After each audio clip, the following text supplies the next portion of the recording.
Your doctor told you your blood pressure is a little high, but not to worry too much because at your age it is expected. And you walked out of that appointment feeling like there was nothing you could really do about it, like it was just part of getting older. Like your body had made a decision and you simply had to live with it. I want to talk to you about that today.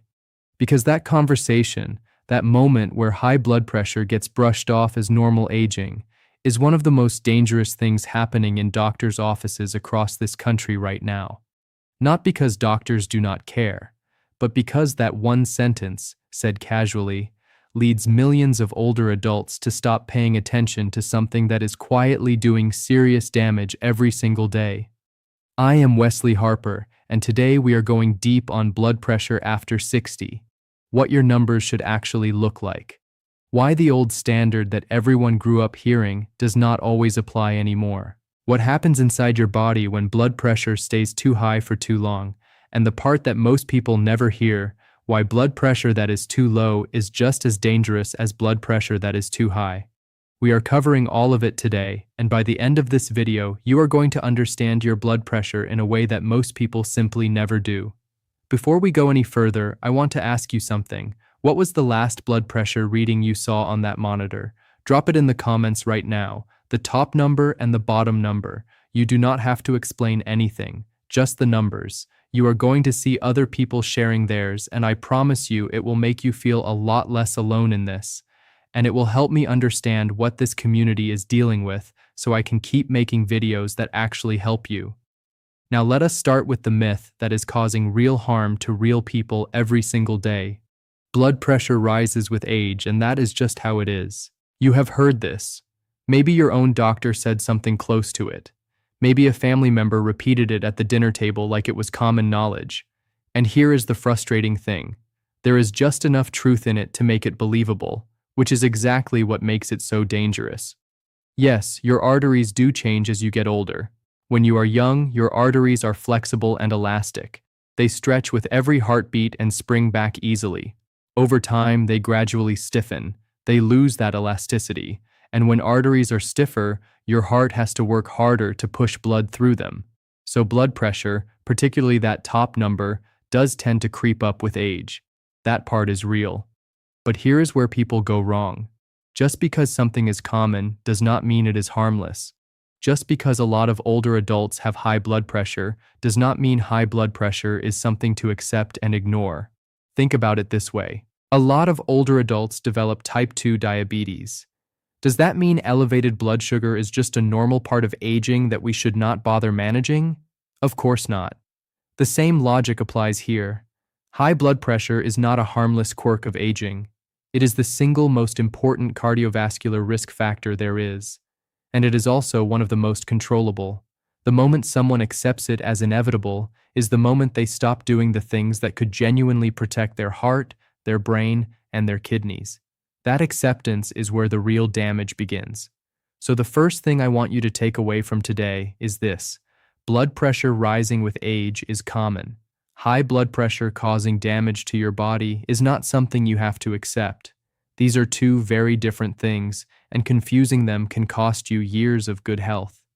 Now let me ask you something else, and I want you to really sit with this question for a moment. Have you ever felt completely fine, no symptoms whatsoever, and then found out at a routine appointment that your blood pressure was significantly elevated? Leave a comment below if that has happened to you. Because what you experienced in that moment is exactly why blood pressure is called the silent killer. There is no pain, no obvious signal, nothing that feels wrong. Your body goes about its day perfectly normally, while elevated pressure works quietly in the background, doing damage that accumulates over years. And by the time symptoms do appear, by the time something finally forces a person to pay attention, the damage has often already been significant. Here is what is actually happening inside your body when blood pressure stays elevated over time. Your heart is working harder than it should be every single minute of every single day. To handle that extra workload, the heart muscle begins to thicken and enlarge. And a heart that is thickened and enlarged is a heart that is stiffer, less efficient, and more vulnerable to failure over time. Your brain is being affected in ways most people never connect to blood pressure. The small blood vessels inside the brain are particularly sensitive to elevated pressure. Over years, that pressure damages those vessel walls. Small, silent injuries accumulate in the brain tissue. You may never feel them happening, but they show up eventually as memory problems, difficulty concentrating, confusion, and in serious cases, dementia. Research has shown clearly that uncontrolled high blood pressure is one of the leading preventable causes of cognitive decline in older adults. Every time you take steps to manage your blood pressure, you are not just protecting your heart. You are protecting your ability to think clearly, remember the people you love, and stay independent. Your kidneys are quietly suffering too. The filtering system inside your kidneys is made up of incredibly delicate blood vessels. Sustained high pressure damages those vessels the same way it damages the ones in your brain and heart. Slowly, silently, without symptoms, until the function is already significantly reduced. This is what is at stake, not just a number on a monitor. Your heart, your brain, your kidneys, your independence, your ability to live the life you want. That is what blood pressure management is actually about. Now here is where I want to spend some real time today, because this is the part that genuinely confuses most people and causes a lot of unnecessary anxiety. What should your blood pressure number actually be after 60? For decades, everyone heard the same target, 120/80. That was presented as the gold standard of healthy blood pressure for everyone. And if your numbers were higher than that, you needed to get them down. Simple as that. But medicine has learned a great deal since then. And what we now know is that applying a single universal target to every older adult, regardless of their age, their overall health, their other conditions, or their medications, is not just overly simple. In some cases, it is actually harmful. Let me explain what the current thinking actually looks like. For most adults over 65 who are in reasonably good health, the general target that major medical organizations now recommend is keeping blood pressure below 130/80. Research has consistently shown that staying at or below this level significantly reduces the risk of heart attack, stroke, and other cardiovascular events in this age group. So if you are in your 60s or early 70s, relatively active, managing your health reasonably well, below 130/80 is the goal most doctors are working toward. But here is where it gets more nuanced, and this is the part that most people never hear explained properly. For adults who are significantly older, say in their late 70s or 80s and beyond, or for people who are frail, dealing with multiple health conditions at the same time, or on several medications, pushing blood pressure to that same 130/80 target can sometimes do more harm than good. In these situations, many doctors set a more conservative target, something below 140/90, because the priority shifts. The goal is not just a perfect number on paper. The goal is protecting quality of life, preventing falls, and making sure the person can function safely and independently in their daily life. And this brings me to something I need you to understand clearly, because it is one of the most important points in this entire video. Low blood pressure in older adults is just as dangerous as high blood pressure, maybe more dangerous in certain situations, and yet almost nobody talks about it. Drop a comment right now if you or someone you know has ever felt dizzy or lightheaded when standing up from a chair or getting out of bed. Because that sensation, that brief spinning or fading feeling when you change position, is one of the classic warning signs that blood pressure may be dropping too low. And for an older adult, that drop in blood pressure is not just uncomfortable, it is a direct fall risk. And falls in older adults are serious.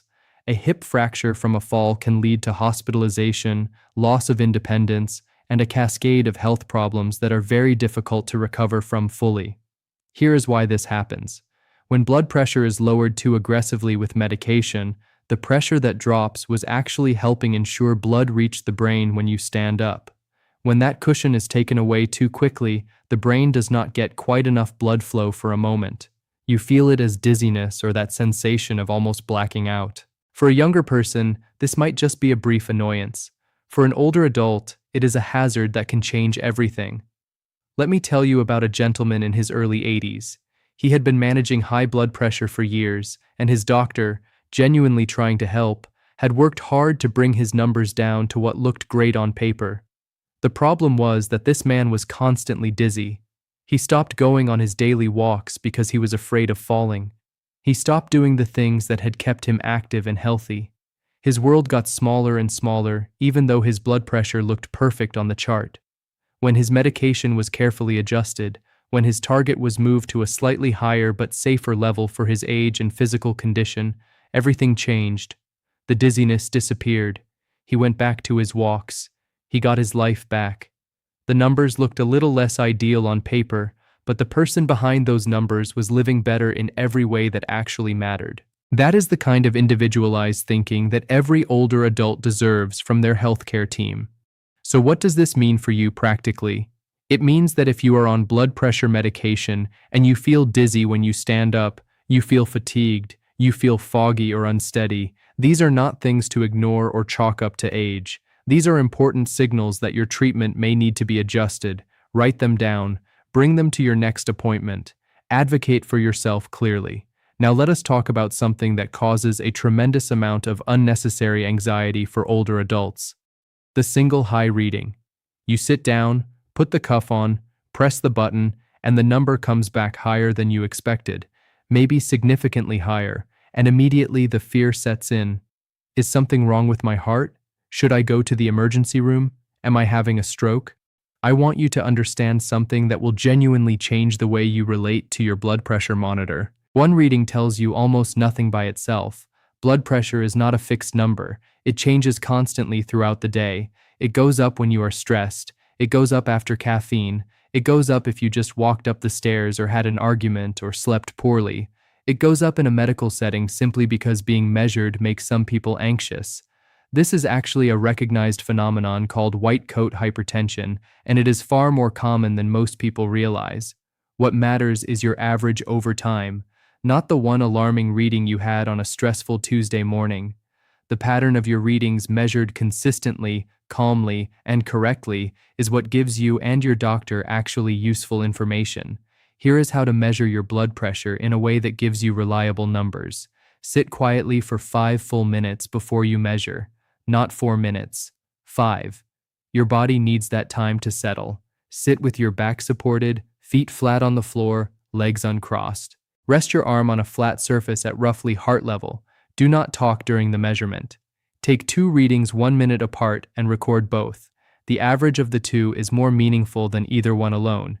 Morning is generally the best time to measure, before you have eaten, before you have had coffee, and before you have taken any medications. This gives you a baseline reading that reflects your true resting pressure. Evening measurements can also be helpful for spotting trends. And keeping a simple written log of your readings, even just a small notebook, is one of the most valuable things you can bring to a doctor appointment. It transforms a vague conversation into a specific, informed discussion. And speaking of that conversation with your doctor, let me give you something practical you can take into that room with you. Ask directly. Given my age, my current health conditions, and the medications I am taking, what is the specific blood pressure target that is right for me? Not the general target for all older adults, my target. And ask about both ends. Ask what the goal is for keeping it from going too high, and also what the lower limit is below which you should be concerned. Both numbers matter. If you feel dizzy when you stand up, say so clearly. If you feel unusually fatigued since starting or adjusting a medication, say so. If your readings at home look very different from the readings at the doctor's office, mention that. You have information your doctor does not have unless you share it. You are not being difficult by asking these questions. You are being a responsible participant in your own healthcare. Now let us talk about what you can actually do outside of medication to support healthy blood pressure. Because medication is an important tool, but it is far from the only one. Sodium is the first place to look, and the thing that surprises most people is where the sodium actually comes from. The salt shaker on your table contributes a relatively small amount. The vast majority of sodium in the average American diet comes from packaged and processed foods.